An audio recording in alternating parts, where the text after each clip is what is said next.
Okay, boy, I take a deep breath before I start this part of the series because there's nothing funny about detox. I know there's a lot of you out there, you're on the edge of your seat. This is what you want to hear. You want to hear about the drugs. You want to hear about the detox.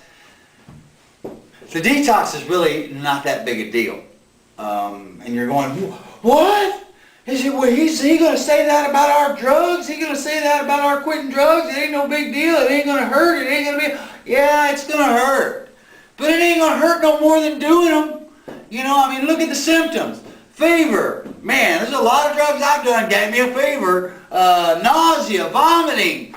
Man, come on. That's a normal Friday night behind Pete's Lounge. Nausea and vomiting, you know. Tequila out the nose. Oh, you didn't have a problem with it then, though. You know, I mean, what else we got? Irritability, anger, emotional instability. You know, most of that is you're pissed off because you can't keep using, you can't keep drinking. That's basically what it is. You're going to lay there and you're going to whine, you're going to moan, and you're going to try to talk somebody into letting you do it. Even if that person is yourself. Because that's the most important person. Because once you've talked yourself into doing it, nobody can stop you. You'll walk out of their house. You'll walk out of their life. You know, you'll walk wherever you've got to walk to get it done. Okay. I'm not saying on some of the withdrawals are not going to hurt. It's according to what we're talking about here. Now, you know, there's certain alcoholics that have been drinking for so long. It might be a good idea to go looking for a detox center. You know, that'll take them in. That's a small minority. Dilaudid, heroin addicts, unless you've just got this really, really big, huge habit, you know, you're just in for a hard time. You're in for a really hard time of like pneumonia, you know. But the thing about it is you're going to have the emotional pain that's going to go with it. You know, it's like pneumonia, you don't have any guilt and any shame and any apprehension and fear about what happens afterwards. You just have the sickness to deal with, you're sick and all that. But with the drug withdrawal, the drug detox, there's the fear. There's the panic. You know, what happens afterwards? I'm not going to have my crutch, you know. I'm not going to have my sedative to sedate my feelings, because that's basically what you're running from, and what you've been running from many a year. It's your own feelings. You know, you want to feel good. You don't want to feel like you usually feel, and you've been sedating your feelings for so long, you don't know how to deal with them.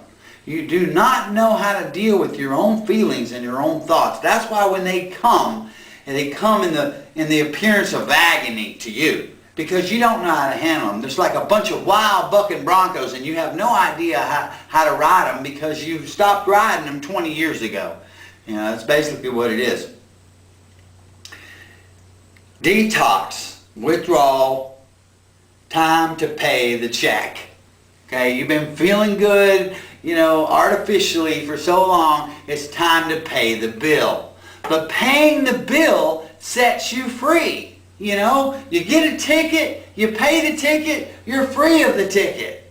You know, you do something wrong, you apologize, you confess, you atone, you're free from it. So let's pay the bill. Okay, let's pay the bill. It's going to hurt. Now, my heart, I have a special place in my heart for people that have been taking high doses of methadone for years, because that is the longest and the most painful withdrawal. I would separate that from all the other withdrawals, because a normal detox, you're talking 3 days, 4, 5 tops from cocaine or alcohol. And barbiturates can go a little bit longer, but methadone, we're talking about, you don't even get to the summit of your pain for 10 days.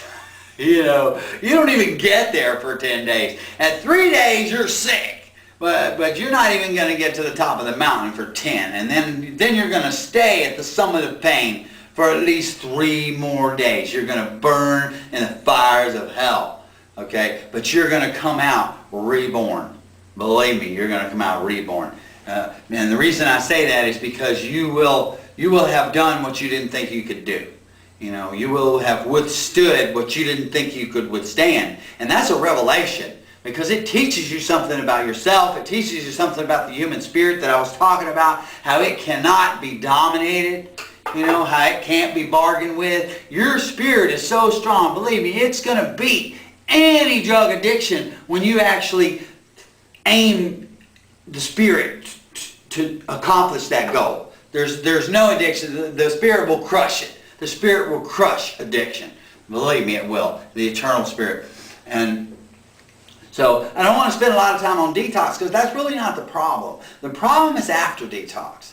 The problem is now what? And I would say that most people are not even going to be in bed during their detox. They're just going to be miserable. They're going to be suffering. There's those that are going to be incapacitated. You've seen the movies. You've seen people laying there with sweats and nightmares and all that. But you might feel like you're going to die, but you're not. You're not going to die. In most cases, I'm not advising anybody that really knows that probably if they stop whatever it is they're doing right now, cold turkey, that they're going to die. They can look in the medical advice books and it says don't do it. I'm not advising you to do that. I would say go to a detox, be close to a hospital. If you're going to do it in the lawn of a hospital. At least they'll find you and they'll treat you. I'm serious, because some people don't have nowhere to go. They can't go to the hospital, but if they find you quivering out in the emergency room parking lot, I'm sure you'll probably get some help. Let's hope it don't come to that. The problem is afterwards. Like we already discussed, the committee, the obsession, the let's make a deal wheel that spins around on all the reasons why, I don't feel good, I'm going to fail anyway. And so there's some real practical advice. There's a lot of 12-step programs to deal with whatever your affliction is. There's one named it: AA, NA, OEA, SA, FA. Yeah, they're there, and I know they're higher powered. Some of them stay away from God a lot and everything. But I think really down deep, everybody knows who this higher power is, and I don't really care who you pray to, because I know that. It's like a switchboard, Don't matter who you ask for. There's only one hole to plug it in. You can ask for anybody you want. There's only one light in the window up there, okay? When you pray, I don't care if you pray to a doorknob or a pool ball, there's only one person listening on that frequency. So, but when you start to pray, he's going to hear you. So I wouldn't let a 12-step program hold me back.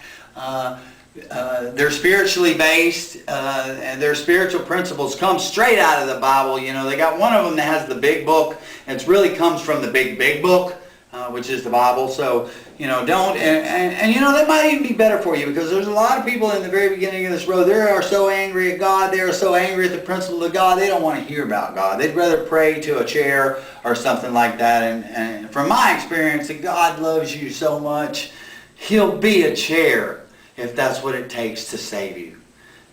You really just don't understand, and I'm hoping and praying that one day that you will. I'm wanting to end the segment, but there's one more thing I'm wanting to say, and I can't remember what it is, and it's got to go into this part.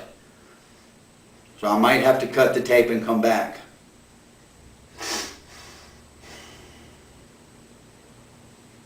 I'm back.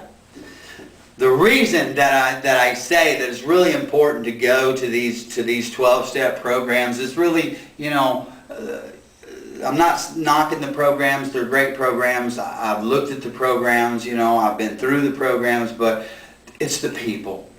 It's the people.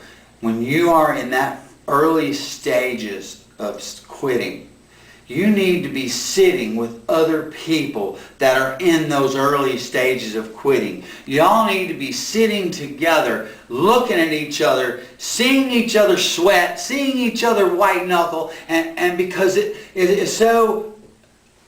will strengthen you to see the man next to you going through what you're going through. And knowing that if he can sit there and do it, you can sit there and do it, and y'all can sit there and do it together. You know, there is power in that. You know, there's really great strength in that, and being and doing that together. And you know, my advice would be to go into those places and look for somebody who's got that shine. You know, that's got that knowledge, that's got that spark. You know, and latch on to them. You know, see somebody that knows what you need to know. And try to get that knowledge from them. And somebody else that I would latch on to, I would latch on to somebody else that you know is serious like you. They're sweating it out just like you, man. They just started last week too, and they don't know what to do either. And they're willing to do anything to make it down this road. And you're willing to do anything to make it down this road. And man, we're going to make it down this road together, you know. How about you want to, let's walk down the road, you know. Let's walk down the road together and let's talk about this. You know, let's walk down the beach, you know, and let's bond over this, and let us be survivors together, you know. Let us escape this tragedy together, and you'll bond a friendship that will never be broken.